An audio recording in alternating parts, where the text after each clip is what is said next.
मुख्यमंत्री जी का क्या कहेंगे? ढेर सारी बधाई, हमेशा स्वस्थ रहे, उनका मार्गदर्शन हम लोग को प्राप्त होता रहे। बहरहाल ये बधाई मैं सुबह भी मैं उनको दे चुका हूँ, उनका रिप्लाई भी हमको मिल गया है, बट हाँ आप सबके माध्यम से पुनः एक बार उनको बधाई देता हूँ। तेजस्वी जी का एक ट्वीट आया है कि बिहार में 15 साल से पुरानी गाड़ी चलना बंद है, तो ये उल्टा पलटी की सरकार 20 साल से क्यों इसको हटाया जाए? देखिए, अगर वो 15 साल की बात करते हैं तो ये 15 साल फिर उनका भी याद रहेगा सबको। जब 90 के दशक में जब उनका 15 साल था, उसमें क्या हाल था बिहार का।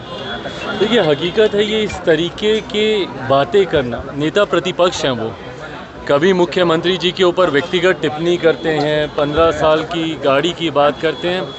आप नीतियों पे कोसिए ना, आपको जो कहना है आप नीतियों के आधार पर बातें कीजिए। इस तरीके की बातें करना, जिस पद पर वो हैं कम से कम उस पद को गरिमा को वो शोभा नहीं देता। पर बहरहाल मैं इस बात को भी समझ सकता हूँ कि चुनावी वर्ष है और जिस तरीके से हमारा गठबंधन मजबूती के साथ जीत की ओर अग्रसर हो रहा है, जो फीडबैक आ रहे हैं उपचुनाव के, जिस तरीके से परिणाम आए, जिस तरीके से गठबंधन के तमाम नेता एक साथ पूरे प्रदेश का भ्रमण कर रहे हैं, हर दल के सारे प्रदेश अध्यक्ष, पांचों दल के प्रदेश अध्यक्ष एक साथ बिहार के हर एक ज़िले में जाकर संगठन की मजबूती देने का कार्य कर रहे हैं। इन तमाम बातों से परेशानी विपक्ष को ज़रूर है, उसमें परेशानी उनकी और ज़्यादा तब बढ़ जाती है जब उनके खुद के गठबंधन के भीतर कलह की स्थिति उत्पन्न हो रही है।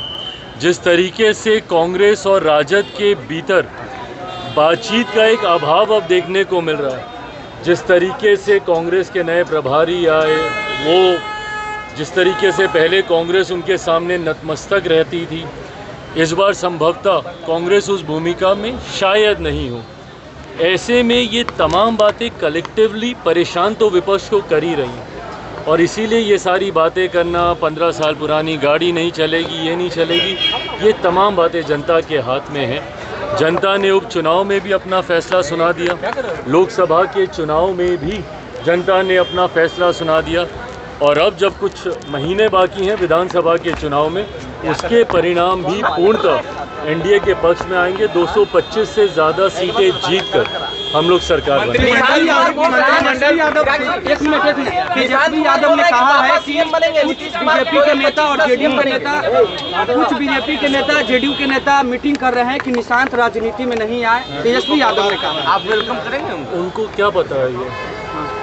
अगर इतनी जानकारी है तो भाई बैठ जाए ना, फिर मुख्यमंत्री के साथ बताएं कि क्या चल रहा है, नहीं चल रहा है। बिना सर पैर के इस तरीके की बातें करने का कोई मतलब नहीं। और सबसे पहली बात तो इस पे किसी को बात ही नहीं करनी चाहिए।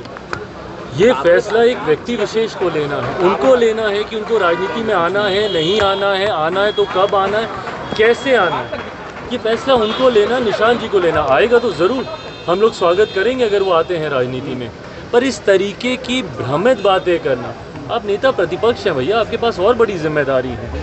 इस तरीके से भ्रम फैलाना ये कतई आपको शोभा नहीं देता। मंत्रिमंडल बोल रहे हैं कि 25 में पापा ही सीएम बनेंगे, ये सब जो बोल रहे हैं कोई बात नहीं, कैसे देखते हैं आप? भाई बिल्कुल, हम मानते हैं कि 2025 विधानसभा चुनाव परिणामों के बाद एनडीए की सरकार बनेगी, मुख्यमंत्री जी के नेतृत्व में चुनाव लड़ेंगे और वो पुनः मुख्यमंत्री बनेंगे। मंत्रिमंडल का विस्तार हुआ है और कहा यह जा रहा है कि जो लोग मंत्रिमंडल में आए हैं वो लोग, उन लोगों का बैकग्राउंड देखना चाहिए, क्या है। तेजस्वी यादव ने कहा है कि क्रिमिनल माइंडेड है, रिकॉर्ड देखा जाए। ऐसी बातें कम से कम इनको नहीं करनी चाहिए, क्योंकि एक उंगली अगर ये किसी और पे उठाएंगे तो बाकी की उंगलियां इन्हीं के ऊपर उठेंगी। समन अभी आया ना फिर से पूरे परिवार को।